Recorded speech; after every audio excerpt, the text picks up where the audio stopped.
ഇത് ഡിസംബർ മാസമാണ്. നല്ല ഒന്നാന്തരം തണുപ്പ്. മൂടി പുതച്ചങ്ങനെ കിടന്നുറങ്ങാൻ പറ്റിയ സമയമാണ്. ഏറെ ഇഷ്ടപ്പെട്ട ആ ഉറക്കത്തിൽ നിന്ന് മനസ്സില്ലാ മനസ്സോടെയാണ് നിങ്ങളെല്ലാവരും എഴുന്നേറ്റ് വന്ന് ഇപ്പോൾ ഈ പരിപാടി കണ്ടുകൊണ്ടിരിക്കുന്നത് എന്ന് എനിക്കറിയാം. ഈ മിക്കവാറും ഇന്ത്യയിലെ ടൈം സോണിലൊക്കെ അത്യാവശ്യം കൂടുതൽ തണുപ്പ് അനുഭവപ്പെടുന്നുണ്ട്. ആ തണുപ്പിനെയൊക്കെ കടന്നാണ് രാവിലെ നിങ്ങൾ എഴുന്നേൽക്കുന്നത്. തണുപ്പ് നമ്മളെ തന്നെ ചിലപ്പോൾ മാറ്റിമറിക്കും. അങ്ങനെ ഒരു കഥയിലേക്കാണ് ഞാൻ പോകുന്നത്. ഈ കഥയിലെ പ്രധാന കഥാപാത്രം പ്രേം എന്നു പേരുള്ള ഒരു ചെറുപ്പക്കാരനാണ്. പ്രേം അങ്ങനെ അധികം ആരോടും ഇടപഴകാത്ത ഒരാളാണ്. വീട്ടിൽ അവൻ അച്ഛനും അമ്മയും കൂടാതെ ഒരു വളർത്തുനായുണ്ട്.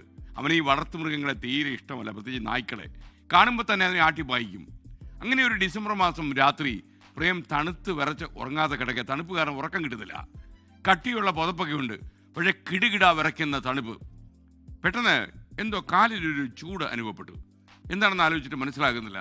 എന്നാൽ ഇതിനെ തട്ടി മാറ്റാൻ കഴിയുന്നില്ല. കാരണം ഇത് ശരീരത്തിലേക്ക് അത്യാവശ്യം ചൂട് പകരുന്നുണ്ട്. മാത്രമല്ല ചെറിയ ഭാരവും തോന്നും.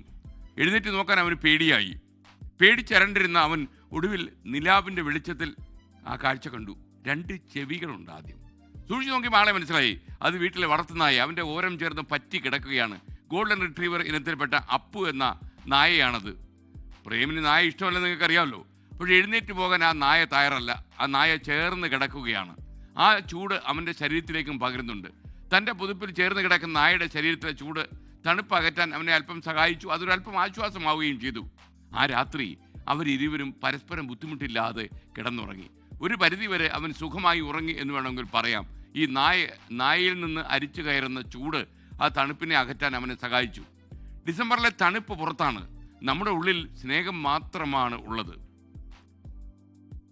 അതായത് ഓസ്കാർ വൈൽഡ് എന്ന വിഖ്യാത എഴുത്തുകാരൻ പറഞ്ഞിട്ടുണ്ട്, വിസ്ഡം കംസ് വിത്ത് വിൻ്റർ എന്ന്. മലയാളത്തിൽ പറഞ്ഞാൽ ബോധോദയം ഉണ്ടാകുന്നത് തണുപ്പ് കാലത്താണ് എന്ന് വേണമെങ്കിൽ നമുക്കിനെ വിവർത്തനം ചെയ്യാം. എല്ലാവർക്കും ഒരു നല്ല ശൈത്യകാലം ഞാൻ ആശംസിക്കുന്നു. കാര്യം എന്താണെന്നറിയോ? അത്യാവശ്യം ബോധം ഉദയം ചെയ്യാൻ ഈ അവസരം നിങ്ങളെ സഹായിക്കും. അപ്പോൾ ഈ തണുപ്പ് കാലത്ത് ചൂട് പകരുന്ന, പ്രത്യേകിച്ച് വിജ്ഞാനത്തിൻ്റെ ചൂട് പകരുന്ന എന്തിനേയും ഉൾക്കൊള്ളാൻ ശ്രമിക്കുക.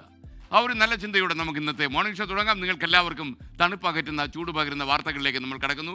ലോകത്തെവിടെയായാലും ഏത് സമയത്തും 24 വാർത്തകളും ഓഗ്മെന്റഡ് റിയാലിറ്റി പാക്കേജുകളും എക്സ്പ്ലെയിനറുകളും വിശദമായി കാണാൻ ഞങ്ങളുടെ യൂട്യൂബ് ചാനൽ നിങ്ങൾക്ക് സബ്സ്ക്രൈബ് ചെയ്യാം.